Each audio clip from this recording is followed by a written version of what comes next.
They say history does not forget, but in the rural town of Hallows End, something happened in 1874 that history tried desperately to erase. It was not war. It was not a famine. It was something far more terrifying. On a quiet Sunday morning, the villagers filed into St. Brigid's Chapel, a modest stone church on the edge of town.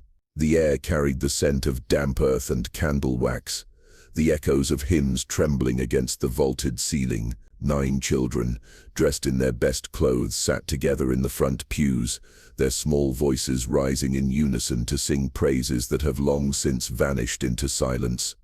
When the final prayer ended, the congregation rose, bowed their heads, and then froze. The children were gone. The chapel doors were locked from the inside. The hymn books they held were still scattered across the benches. The pews retained the warmth of their bodies as though they had risen only moments before, but there was no laughter, no footsteps, no trace of them leaving. What happened that morning would come to be known as the vanishing. The town of Hallows End had seen hardship before, soldiers passing through after the war, winters that stole livestock and lives, and the cruel hunger of famine, but nothing had prepared the townsfolk for this.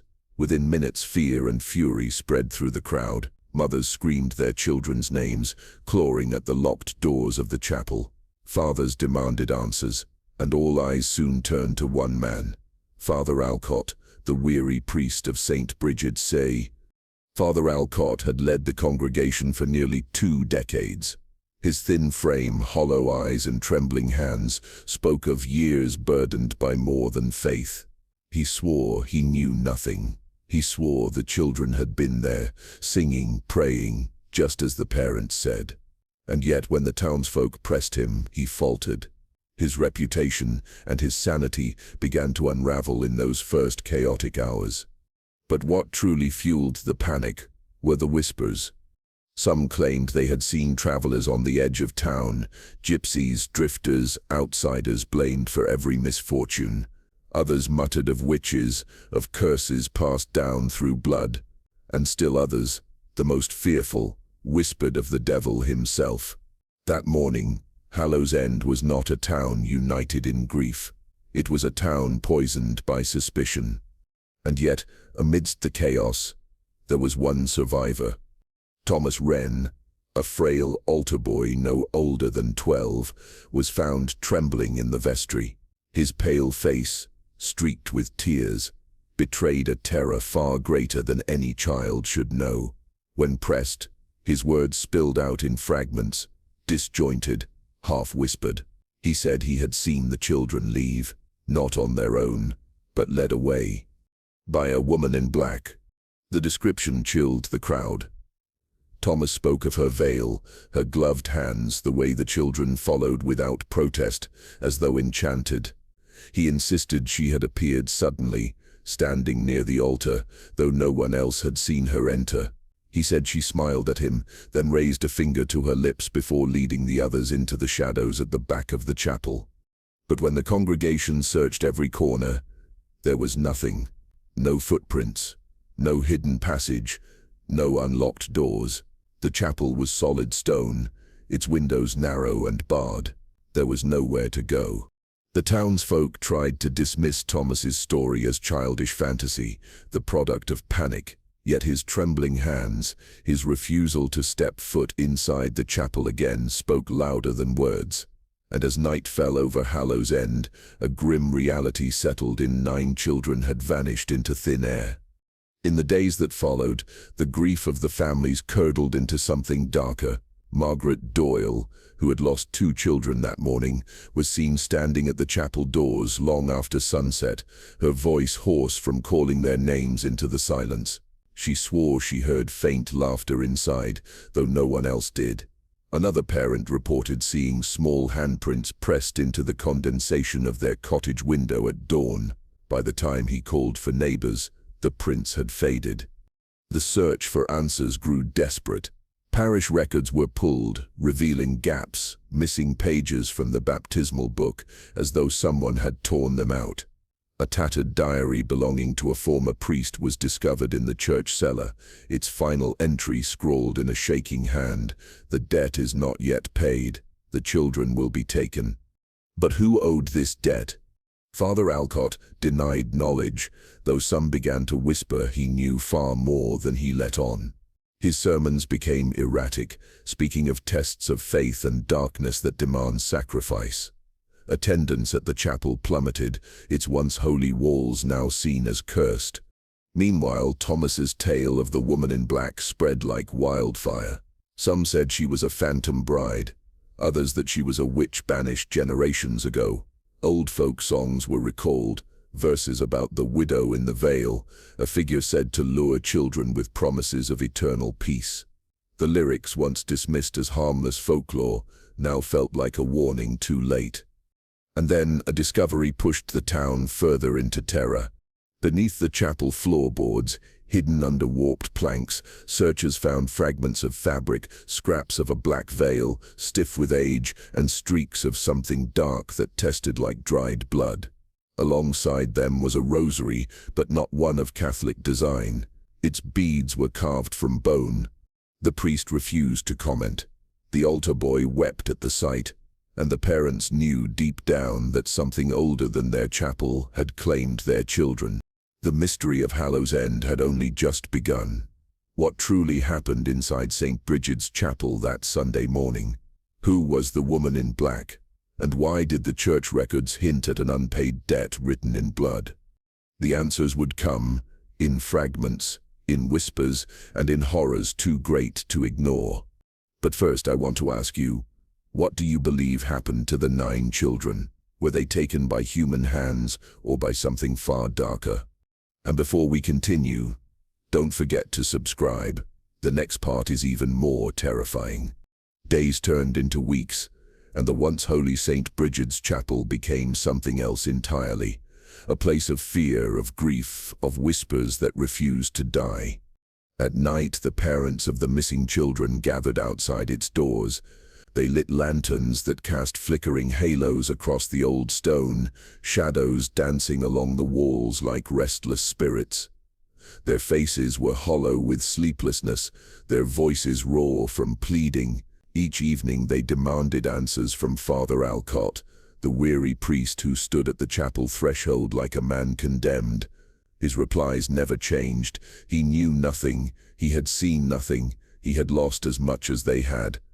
But with every denial, trust dissolved further. Soon the townsfolk noticed something new, strange markings carved into the chapel's heavy wooden doors, crooked lines, spirals, and slashes etched deep, as though clawed by unseen hands. At first they appeared faint, but each morning they seemed to multiply. Margaret Doyle, whose 2 children had vanished, swore she saw the symbols glowing faintly in the candlelight, like embers refusing to die. Father Alcott dismissed them as vandals, but the grooves were too deliberate, too old-world in their design. Some whispered they were not scratches at all, but wards. The fear deepened when Thomas Wren, the surviving altar boy, confided in Margaret Doyle. His confession came trembling, whispered in the back corner of her cottage as wind howled outside. "The woman," he stammered, his eyes fixed on the fire. "She was not like us, not flesh. She was made of ash and shadow." He described how her veil seemed to dissolve into smoke as she moved, how her fingers left smudges like soot upon the hymn books. He told Margaret that when she smiled at him, her teeth were blackened, crumbling like burnt wood. She did not walk, she drifted. The words chilled Margaret to her core. For weeks, she had dismissed the boy's earlier account as a child's terrified vision. But this was something darker, something older. And Thomas added one more detail. He swore that before she vanished, she whispered a name to him, not in English, but in a tongue he did not know, a name that still echoed in his ears each night, leaving him unable to sleep. The chapel itself began to change. Parishioners who dared to enter for prayer described a stifling heaviness in the air, as though the walls themselves pressed inward. Candles sputtered without wind. Dust fell from the rafters like falling ash. Some claimed to hear muffled footsteps echoing from beneath the floorboards, small, quick, like the pacing of children. Margaret herself dreamed of her children night after night, always the same vision. They were beneath the chapel, their small hands pressed against the floorboards, their muffled cries rising through the cracks. She woke drenched in sweat, convinced that if she could only lift the wooden planks, she would find them still alive, buried but breathing. When she told the others, some scoffed, but others believed, and belief spread like infection. The town split in two. One faction clung desperately to faith, insisting that only the church could protect them from whatever evil lingered in Hallow's End. They rallied behind Father Alcott, declaring that to doubt him was to invite damnation. The other faction turned away from the chapel entirely, convinced that dark forces had taken root within its walls. They saw Alcott not as a shepherd, but as a man complicit in the children's disappearance. Whispers spoke of ancient bargains, of priests before him who had trafficked in blood. These villagers lit their lanterns at night, not in prayer, but in warning. The divide poisoned the town. Families who had once prayed side by side now crossed the street to avoid one another. Neighbors who had shared bread now traded accusations. Hallow's End was rotting from within. And at the center of it all stood Father Alcott. The priest was unraveling. His sermons, once steady, now veered into rambling tirades. He spoke of debts unpaid, of shadows that hunger, of God's silence in the hour of need. His hands shook so violently that parishioners whispered he could no longer raise the chalice without spilling the wine. He seemed haunted, gaunt, hollow-eyed. Some swore they heard him muttering alone in the chapel after dark, not in Latin, but in some guttural language that no one recognized. One night, a parishioner claimed to see him dragging something heavy across the chapel floor. When asked, Alcott denied it. But the next morning, fresh gouges were visible in the wooden planks, as though something had been pulled beneath them. The most chilling discovery came 2 weeks after the vanishing. A group of townsfolk forced open the chapel doors in the dead of night, lanterns in hand. They wanted proof of what had happened. What they found stopped them cold. Across the altar, written in ash, were words scrawled in jagged letters. "We are not gone. We are waiting." The parents screamed, clawing at the floorboards.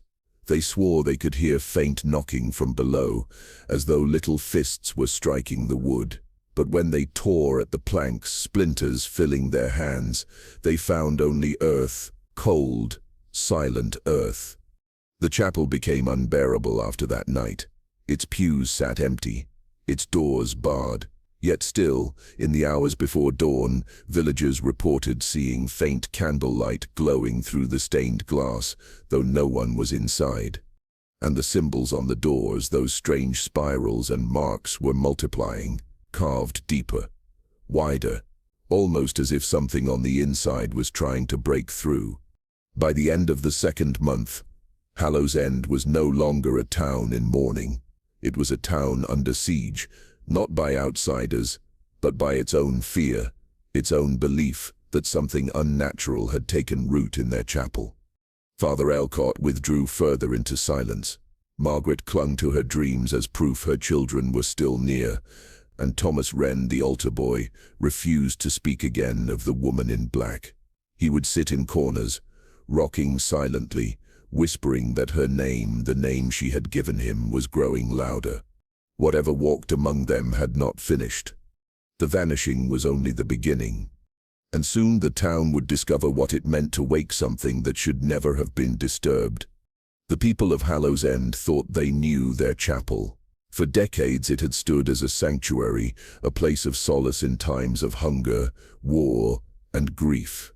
But as the weeks of silence stretched on, whispers grew that St. Bridget's was never meant to be a house of God, but a prison for something else. The first discovery was almost accidental. In late November, while searching for cracks in the chapel foundation, a group of villagers uncovered a hidden stone passage beneath the sacristy. The air that seeped out was cold, stale, tinged with a faint metallic tang. At the end of the passage lay a sealed door of iron and stone, its surface eroded but still intact. It was not part of the chapel's known design. Etched faintly into the frame were markings too old to decipher, symbols curved like crescent moons, others jagged as lightning. When lanterns were held near, the metal seemed to tremble with a faint vibration, as though alive. That night villagers swore they heard something behind the door. Not footsteps, not whispers, but the unmistakable sound of children's laughter, faint, distorted, echoing through stone. When news spread, Margaret Doyle demanded the crypt be opened. Her voice cracked with desperation, her fists striking against the sealed door as though her children waited just beyond. Others joined her plea, insisting the laughter was proof of life, proof that their children still lingered. But Father Alcott resisted. His hollow face turned ashen as he declared it sacrilege. The dead must never be disturbed, he insisted, though his voice trembled. When pressed, he admitted that old church records spoke of a burial ground beneath St. Bridget's, one older than the chapel itself. The builders had known, and yet they had chosen the site regardless. But there were missing pages in the parish annals, whole years gone, as if someone had deliberately erased the memory of what lay beneath. The town was divided once more. Some believed the crypt was the key to bringing their children back. Others feared that opening it would unleash something far worse. Yet the question remained, why was the chapel built upon a graveyard at all?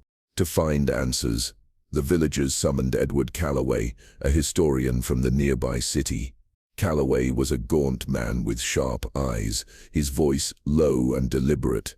He carried with him a leather satchel of records and maps, the ink faded but legible.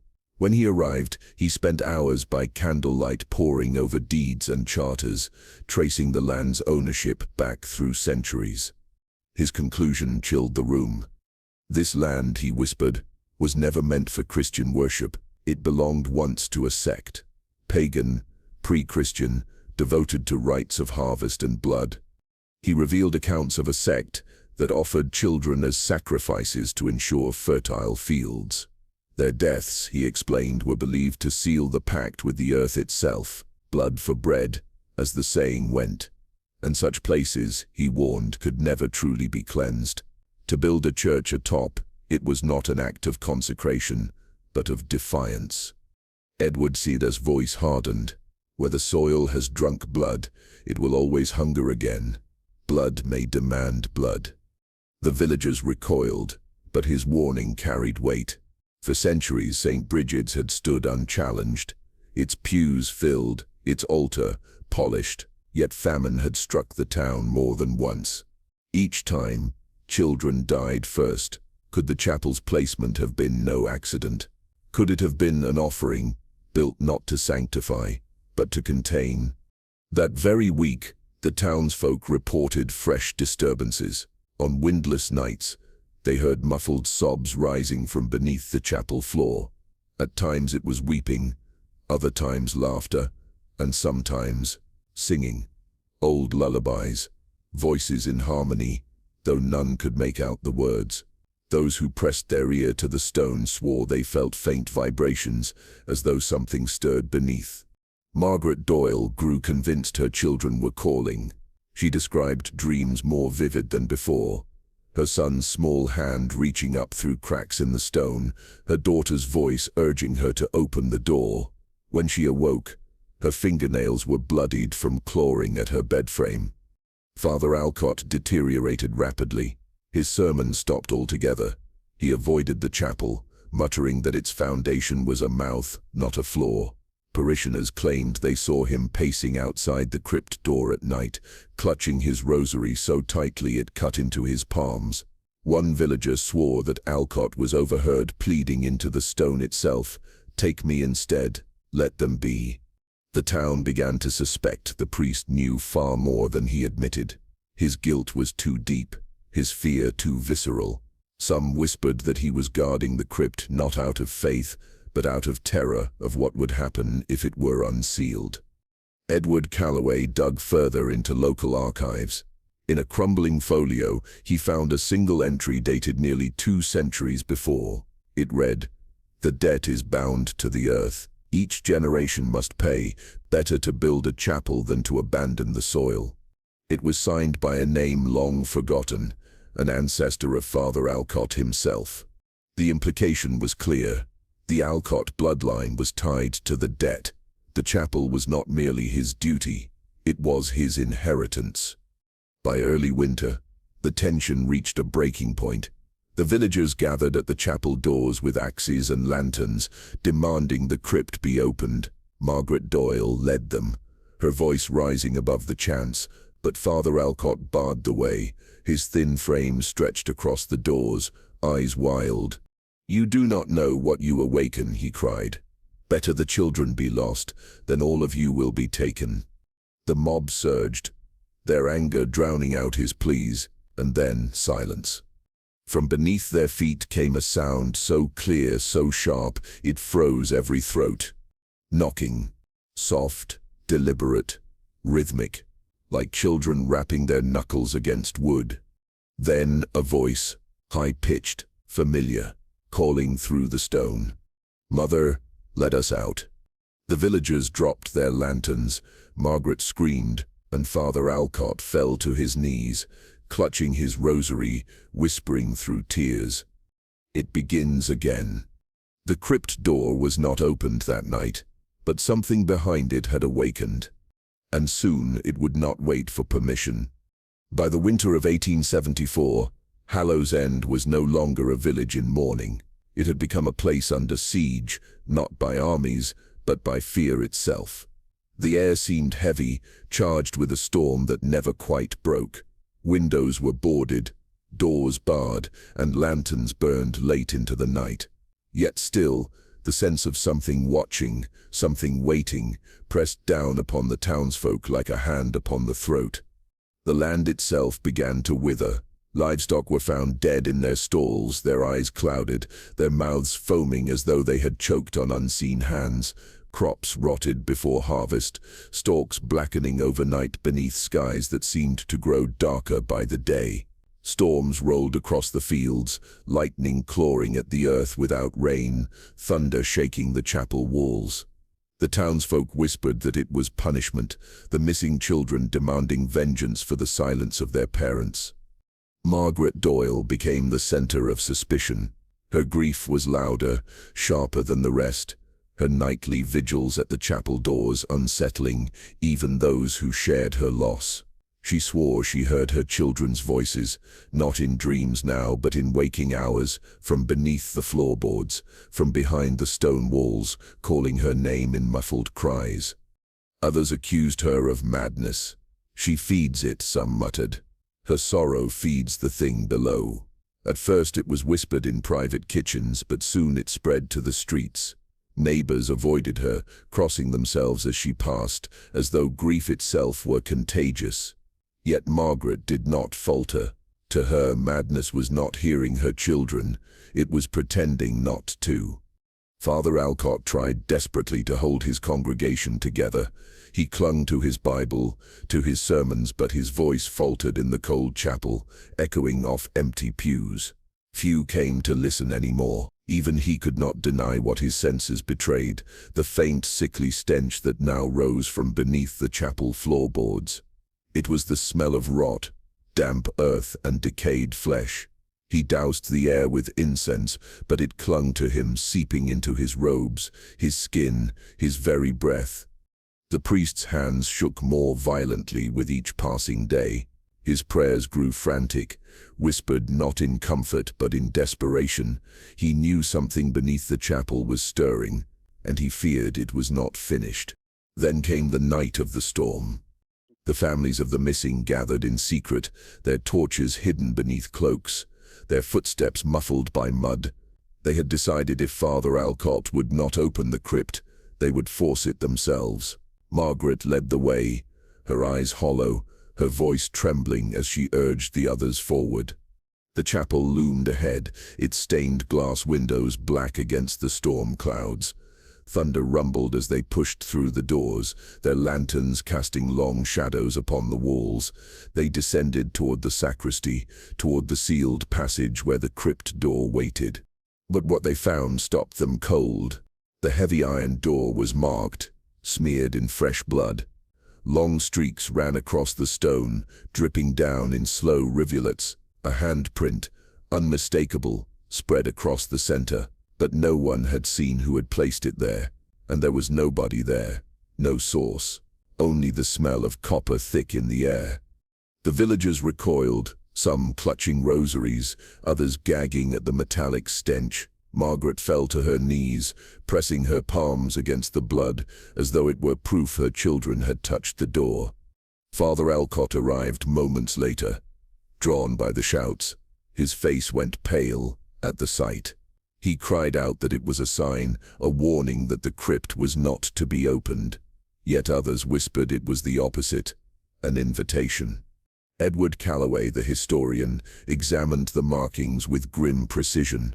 His lantern illuminated streaks that seemed too deliberate, too patterned. These were not random smears, he claimed. They formed symbols, echoes of the carvings on the chapel doors, spirals and jagged lines that spoke of an older tongue. Edward turned to the villagers, his voice grave. This blood is not warning you away. It is sealing the pact. Confusion spread. He explained that his studies of local charters revealed a darker truth. St. Brigid's had been built not merely over a burial ground, but as part of a covenant. The land was consecrated not to sanctify the dead, but to bind a bargain struck generations before. An unholy covenant, Edward said, his voice low, where blood is given so that the earth will yield. It was not an accident, it was my intention, and when the debt is left unpaid, it comes to collect. The villagers fell silent, their torches sputtering in the damp air. The implication was horrifying. Their children's disappearance had not been a chance, it had been payment. From that night onward, the village split deeper. Those who still clung to Father Alcott insisted that the crypt must remain sealed, that disturbing it would unleash damnation upon them all. Others, led by Margaret, believed that opening it was the only way to recover what had been taken. Houses grew hostile. Neighbors who had shared grief now accused one another of betrayal. Some blamed the priest, others blamed Margaret, and still others whispered that Edward Calloway himself had brought this curse with his knowledge, that he was not uncovering the truth, but summoning it. The chapel no longer belonged to the town. It belonged to something older, something patient, waiting for the right moment to be claimed. Weeks later, another storm rolled through. Wind rattled the windows. Lightning split the sky, and over the thunder, villagers swore they heard something carried in the wind. Children's sets, voices, singing. Not hymns, not lullabies. Something older, something shrill. A song with no words anyone could recognize. It drifted across the fields, through the cottages, rattling the bones of those who heard it. When the storm passed, silence returned. But beneath the chapel, the blood on the crypt door had not dried. It was fresh once more. And this time the handprint was larger. Something was pressing from the other side. Darkness had already begun to consume Hallow's End, but on this particular night it felt deeper, heavier, as though the shadows themselves were listening. When dawn arrived, the absence was immediately noticed. Thomas, the altar boy, the lone child who had survived that Sunday morning disappearance, was gone.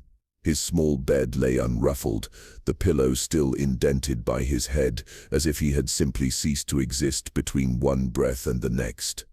On the chapel steps they found only his torn cassock, ragged along the hem, stained with mud from the churchyard. The sight of it was unbearable for Margaret Doyle. She clutched it to her chest, keening in the square, her grief a wound that infected every ear within reach. For the people of Hallow's End, this was not just another vanishing. This was confirmation. The town was being hunted. Witnesses, farmers returning late from the fields, spoke of seeing Thomas walking quietly down the road just before dawn. He was not alone. At his side was a woman, tall, veiled, her figure swaying unnaturally, as though her feet barely touched the earth.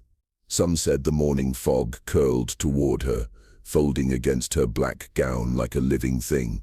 Her hands, glimpsed only briefly, were pale and unnervingly long, the fingers resembling skeletal twigs wrapped in parchment-thin flesh.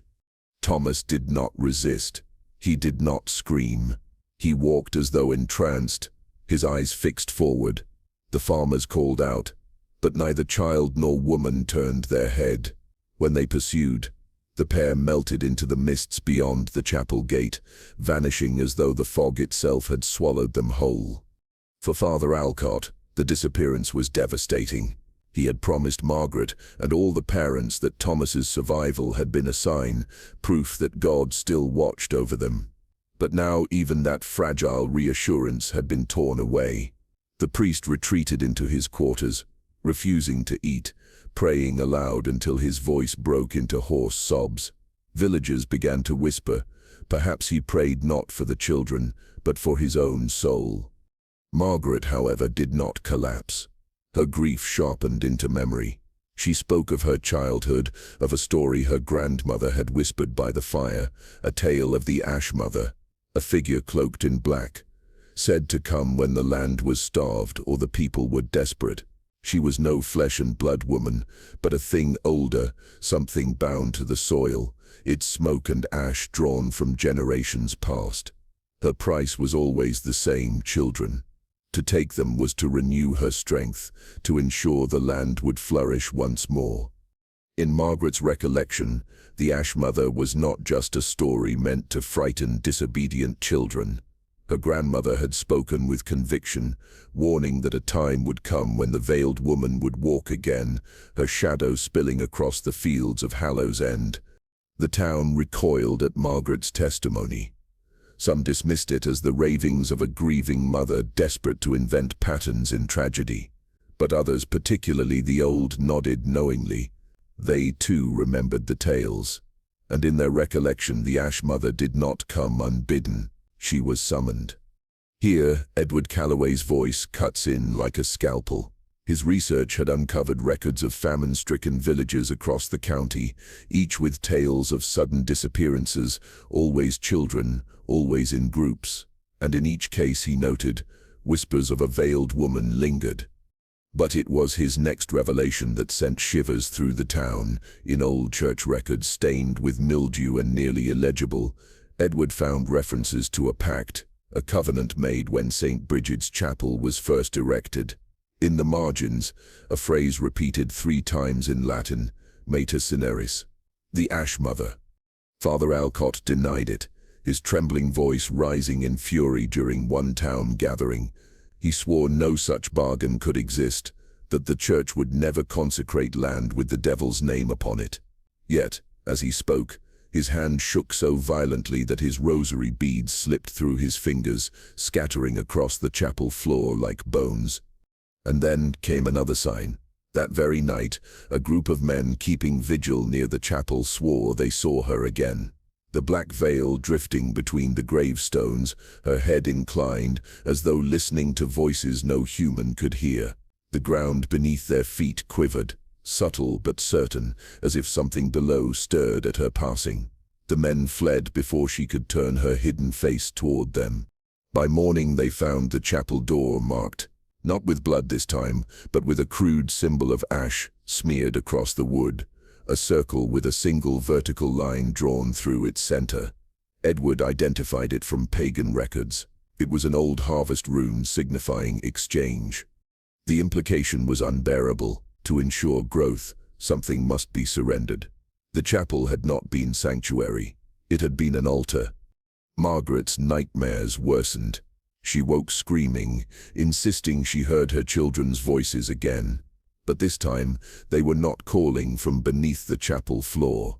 They were begging her to follow, to find them. Each night, she said, the voice of the Ash Mother whispered alongside theirs, "The debt is not yet paid." What debt? Edward, pale and sleepless, began to fear the answer lay in the very foundations of the chapel, that long before hymns were sung there the walls had echoed with darker rites. If the Ash Mother had been called before, she could be called again. And as the villagers argued, divided between belief and denial, Father Alcott finally admitted his own suspicion. In the flicker of candlelight he confessed to Edward in private that the church itself may have once turned to her. During famine, during plague, when death threatened all, men of the cloth might have chosen to barter salvation for sacrifice. To bury that truth would mean to condemn themselves. To admit it, however, meant condemning the children. The silence that followed was deafening. Because if that was true, then Hallow's End was not merely cursed, it was complicit. The question remained, how far back did the bargain go, and how many generations had already paid the price in flesh? Outside, as though to answer, the bell of St. Brigid's began to toll. No hand touched its rope, yet in the hollow ringing of its iron tongue, every villager swore they heard it. Laughter, not of salvation, but of children, already lost. The storm arrived like an omen. Winds screamed through the skeletal trees, and rain lashed against the stained glass of St. Brigid's Chapel, with such force it seemed the heavens themselves wanted to tear the building apart. Yet beneath that chaos, two figures moved with quiet purpose, Edward Calloway and Margaret Doyle. For weeks the townsfolk had begged for answers, but fear had shackled them to their homes. Father Alcott had forbidden entry into the crypt, warning that to disturb the dead was to invite damnation. But Margaret had reached her breaking point. Her children's voices haunted her every night, calling from beneath the chapel floorboards. Tonight she would answer. Edward carried a lantern, its flame trembling in the storm's breath. His hands shook as he forced the iron key into the lock of the crypt's door. The hinges groaned, reluctant, as if the stone itself resisted intrusion. When the door finally yawned open, the smell struck them first. Damp, stagnant air mingled with a sour stench of rot and age, a scent that clung to the back of the throat, like mildew on bone. They descended. The crypt's walls glistened with moisture, candle wax melted in forgotten rivulets down the stone. Edward lifted the lantern higher, and what it revealed made Margaret stumble to her knees. Tiny coffins, row upon row, some intact, others split open, the wood warped and splintered by time. Bones jutted from shattered lids. Small skulls with hollow sockets stared upward, jaws slack in a parody of lullabies. But most horrifying of all were the coffins that were empty. Not rotted, not disturbed by nature. Empty, as though whatever they once held had been taken. Margaret's sobs echoed through the chamber, sharp and raw. She staggered toward one coffin, clutching the edge as though she might collapse into it. There, nestled against brittle fabric, was something unthinkably out of place. A child's ribbon, still bright red despite the years. Beside another coffin lay a small leather shoe, too new to belong to the bones inside. And on the floor near the crypt center, Edward's lantern illuminated a toy horse carved from wood, its paint chipped but unmistakably familiar. It belonged to Margaret Sipp's youngest. Her scream tore through the crypt. The sound carried down the corridor like a wound opened in stone. She fell, clutching the toy against her chest, rocking as though it were flesh and blood, as though cradling her child again. Edward's face drained of all color. "It's not possible," he whispered, his voice trembling. These are relics. Items from the missing children." His eyes darted across the chamber. But they were taken just weeks ago. How could their things be here among the bones of the long dead? He raised the lantern further, and that was when they saw it. At the far end of the crypt, the stone was marked, not with words but with impressions, dozens, perhaps hundreds, of small hands pressed into the walls, etched as though burned into the rock itself.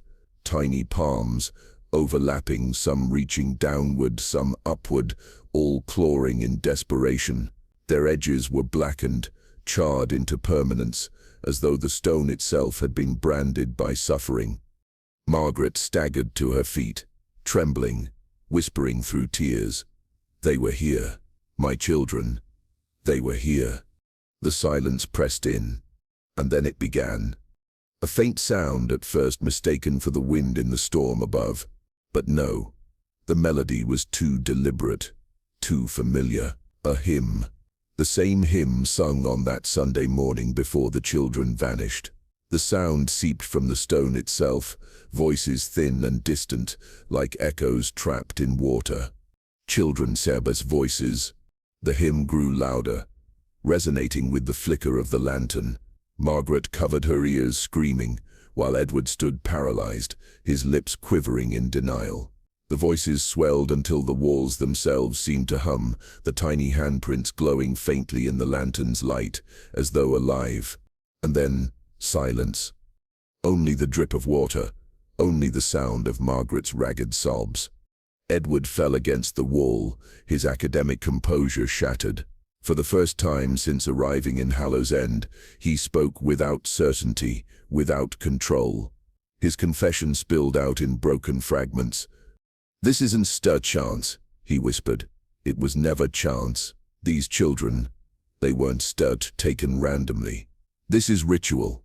It has always been ritual." Margaret's tear-streaked face turned toward him, hollow with despair. Edward swallowed hard, the truth clawing its way out of him like a confession from the condemned. The town knew, maybe not now, maybe not your generation, not mine, but once they all knew.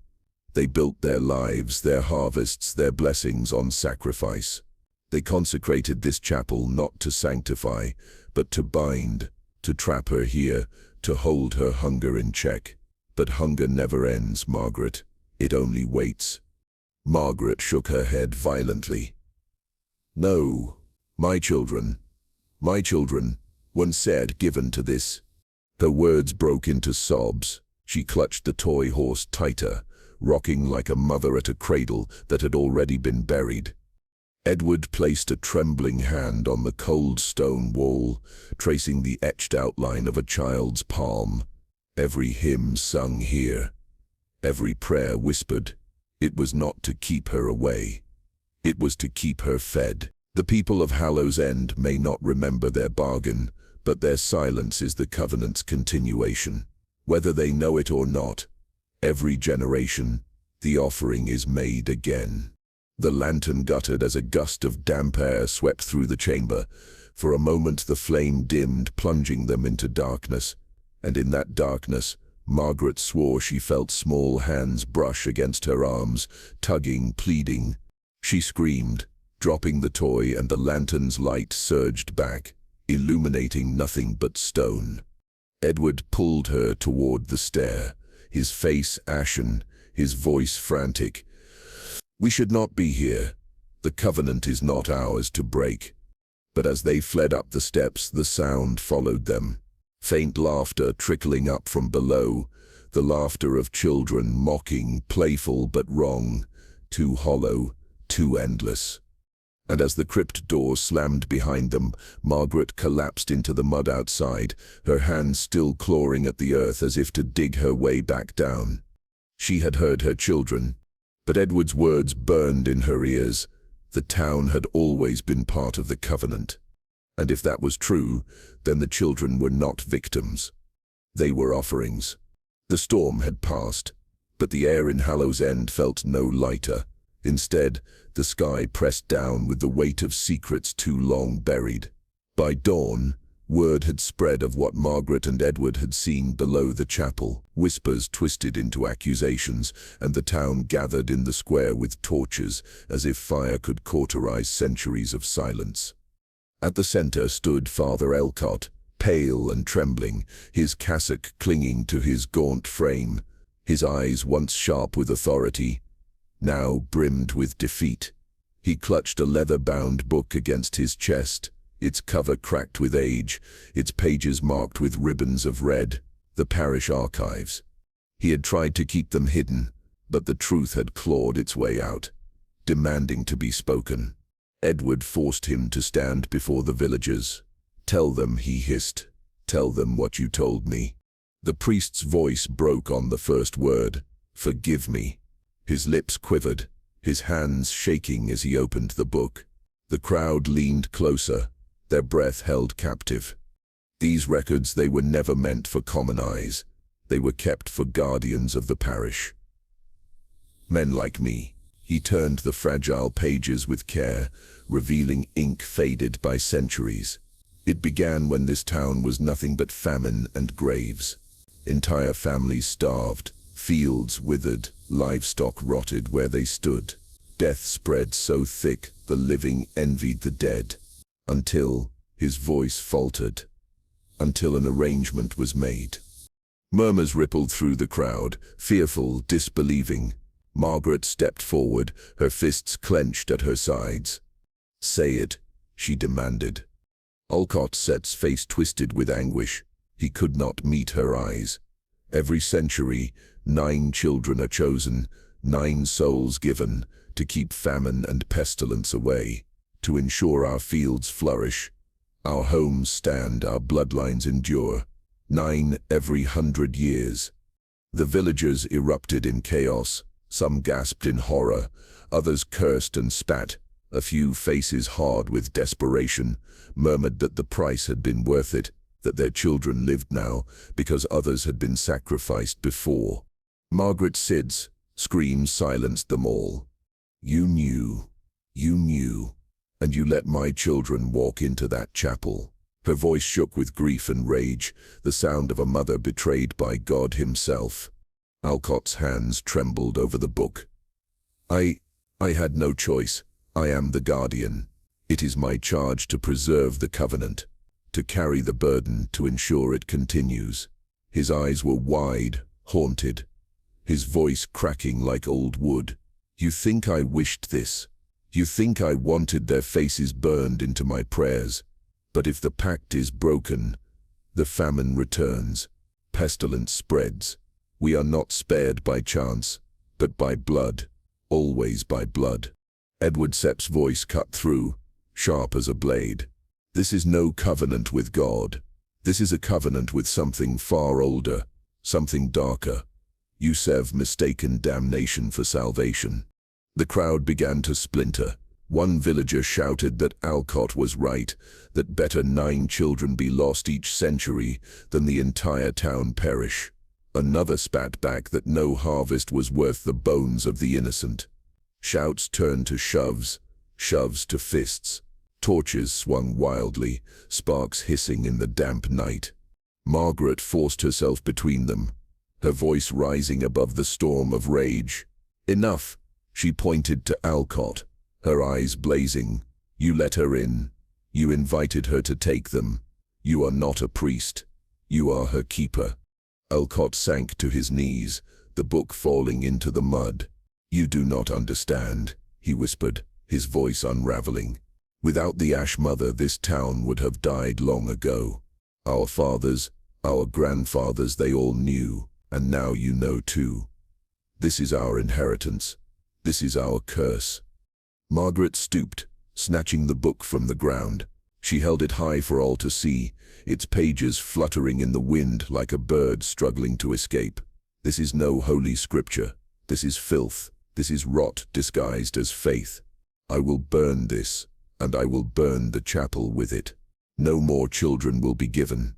The crowd roared, some in agreement, others in fury. One man spat at her feet, his eyes burning with desperation. "You said you'd doom us all. Better your children than mine. Better their blood than the death of every soul in Hallow Seba's end." Her hand shot out, striking him across the face.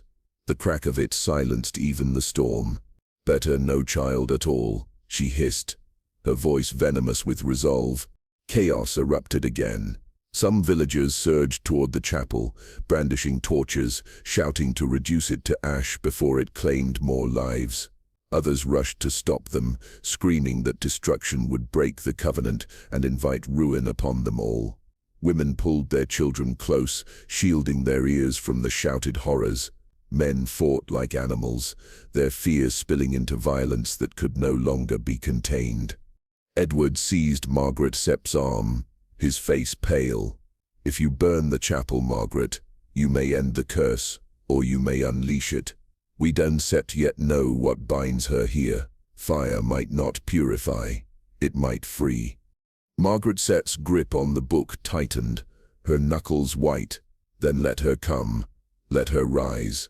I would rather face her than live in a town that feeds her with our children." Father Alcott raised his hands, his voice shrill with desperation. "You cannot. If you destroy the sanctuary, you destroy us all. I have kept the covenant. I have borne the guilt. Do not make my suffering in vain." But his pleas were drowned by the roar of villagers, half rushing for oil, half clutching crucifixes. The square became a battlefield of faith and fear, every voice fractured, every torch casting longer shadows across the cobblestones. And through the cacophony, Margaret Sepp's vow cut sharp as a knife. "I will end this curse, or I will die with it." Her words echoed into the night as thunder cracked overhead. In the distance, the bell of St. Bridget's tolled once more, though no hand touched its rope. Its hollow note rang like a warning, or a countdown. The midnight mass was not meant to be held. After weeks of terror, after the revelation of the covenant, the villagers had vowed never to gather in St. Bridget's again. Yet fear does strange things to men. Some demanded the rituals be kept, praying that obedience might buy protection. Others clung to the last remnants of faith, desperate for some sign of God's mercy. And so, under torchlight and whispers, the chapel filled once more. The pews creaked under the weight of trembling families. Mothers clutched rosaries until their palms bled. Fathers kept lanterns close at hand, as though fire could shield them from whatever moved in the shadows. At the altar, Father Alcott stood pale as chalk, sweat glistening on his brow, his eyes sunken hollows of guilt. His voice cracked as he raised the chalice, each word of prayer sounding less like salvation and more like pleading. Margaret sat near the front, her face hollow, her hands clenched around the parish archives she had refused to burn. She had come not to pray, but to defy. Edward lingered at her side, his gaze scanning the chapel walls, his ears tuned for the slightest tremor beneath the floorboards. He knew the hour was near. It began with the candles. One by one their flames sputtered and died, snuffed out by a breath no human mouth exhaled. Darkness spread like ink, swallowing the chapel whole. The only light came from the storm glow through the stained glass, fractured beams painting the congregation in shards of crimson and gold. The air thickened, acrid, tasting of soot. Every breath burned the throat as though the lungs filled with cinders. Then came the sound. A low hum, not of the living, but of something older, something vast. It vibrated through the pews, rattled the hymnals, shook the very timbers of the chapel.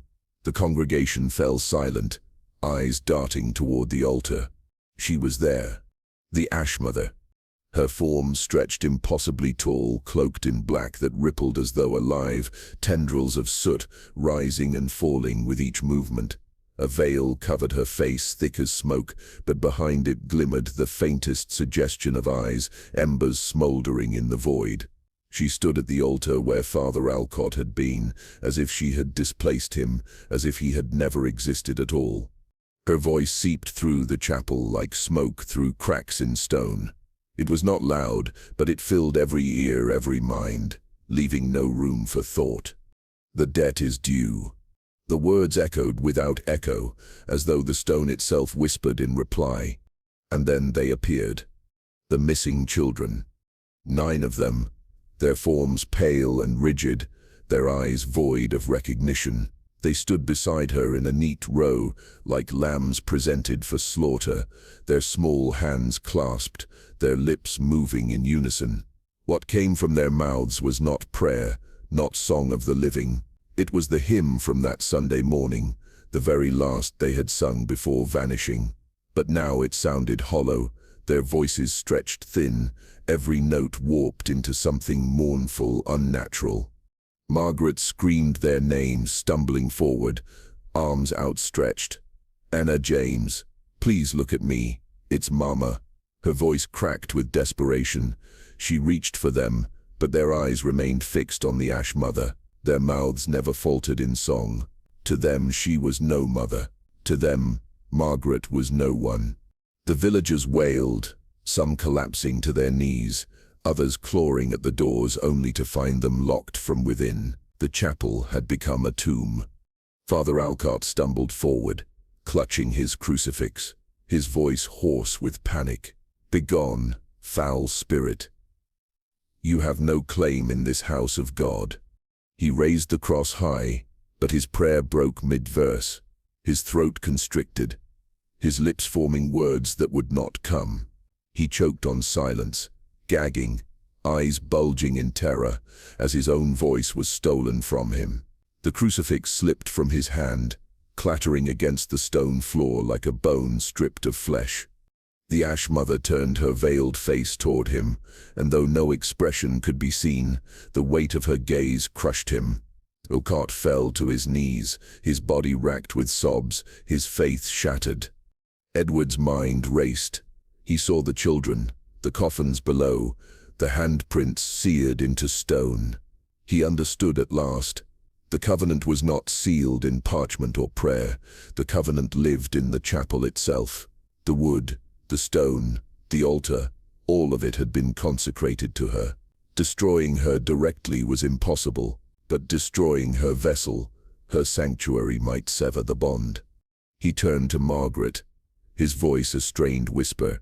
"The chapel is the covenant. We must end it here, tear it down, burn it to its foundations." Margaret's tear-streaked face hardened. She clutched the book of archives, her grip so fierce the pages tore beneath her fingers. She nodded once. But already the villagers were breaking. Some crawled toward the Ash Mother, begging, pleading for mercy, offering their own children to spare themselves. Others raged, beating their fists against the locked doors, shrieking that they would not be fodder for another bargain. Chaos exploded into violence, screams drowning beneath the children's eerie hymn. The Ash Mother raised one skeletal hand, her fingers elongated, each joint cracking like burning wood. The air swirled with soot, and the floorboards beneath the pews groaned. Through the cracks ash spilled upward, as though the ground itself were bleeding cinders. Margaret fell to her knees before her children, her hands outstretched, tears streaming. "If you cannot come to me, then I will come to you. I will not leave you in her shadow." But when her fingertips brushed her son's sleeve, the child's form rippled like smoke, dissolving beneath her touch. They were no longer flesh. They were echoes, vessels already claimed. Edward pulled her back, his voice fierce, with urgency. "They are gone, Margaret. You cannot save them, but you can stop her from taking more." The Ash Mother Asip's voice reverberated once more, shaking the chapel to its bones. "The debt is due." And with that the doors of St. Brigid's slammed shut of their own accord. The chapel itself had become her mouth, her altar, her claim, and Edward knew they had only one chance left to silence her forever. The mob gathers under a bruised sky, torches hissing in the wind, their flames reflected in tear-streaked eyes. Mothers clutch each other, fathers whisper prayers that taste of both faith and fear. At their head stand Margaret and Edward, grim in resolve, carrying not weapons of war but the weight of truth. St. Brigid's looms before them, its spire splitting the night, the chapel doors already marked by soot and blood. From within comes the sound of hymns sung too sweet, too steady, to be human. The villagers surge forward, and the doors groan open, as though expecting them. The Ash Mother rises in the nave taller than any man, her veil flowing like smoke, her hands stretched like pale claws. Behind her stand the 9 children, faces blank, eyes reflecting firelight. Their voices weave together in a song that has no beginning or end, a lullaby made of sorrow. Margaret breaks from the crowd, calling their names. Her voice cracks, but she sings the lullaby she once sang at their cradles, verses of comfort stitched from memory. For a moment, one child's lips tremble, then another falters, their hymn breaking into weeping. The Ash Mother reels, her shadow form rippling, trying to bind them back to her. Edward seizes the moment. Carrying an oil-soaked torch, he descends into the crypt, the ancient chambers that held generations of sacrifice. He hurls the fire into the coffins and carvings, and the crypt catches like kindling long-denied flame. The chapel becomes a furnace, screams, human and otherwise, rising with the smoke. Father Alcott staggers forward, crucifix in hand, but does not leave. He kneels as the roof collapses, whispering prayers, swallowed by fire. As the blaze devours St. Brigid's Say, the children fade into the smoke, their last cries caught between sorrow and release. Margaret watches with hollow eyes, her arms reaching toward absence. The Ash Mother shatters into ash and wind, carried off into the night. The chapel crumbles, its spire toppling into embers, and for the first time in centuries, silence settles over the village. Yet silence is never empty. Morning breaks over a field of ash, where once stood St. Brigid's Sea. Only smoldering stones and blackened beams remain, a wound carved into the heart of the village. The air tastes of cinders and iron, the scent of centuries-long sin finally burned to nothing. Yet with the ruin comes no celebration. The curse is broken, but the children are not returned. Their laughter, once carried on the wind, is silenced. Their absence lingers heavier than death itself. The villagers gather in silence, faces pale with grief and shame. Some kneel in the ash, as if hoping for fragments of bone, a shoe, a ribbon, proof of what was lost. Others avert their gaze, unwilling to face the cost of their ancestors' covenant. Whispers rise of divine punishment, of hell, claiming its due, of the Ash Mother still drifting beyond the veil. None agree, yet all share the same hollow sorrow. Margaret walks alone through the fields where her children once played, ribbons clutched in her hand like relics. She speaks to them in whispers, lullabies dissolving into sobs, her grief too vast for any grave to contain. Edward, his face shadowed with guilt, departs at dawn. He carries with him not triumph, but knowledge, the knowledge that St. Brigid's was not unique. That across forgotten parishes and nameless hamlets, beneath chapels raised to God, other covenants may still linger, sanctified by silence and secrecy. As the weeks turn, villagers speak of strange things, children's laughter heard at the edge of the forest, hymns woven faintly into the wind, shadows drifting where no one walks. Some say it is memory, others, a haunting. And so the tale of Hallows End closes not with peace, but with a truth far more terrible. Curses may be broken, but memory binds tighter than chains. The Ash Mother is gone, for now, yet shadows never vanish. They wait, watching, ready to be born again wherever men forget the cost of survival.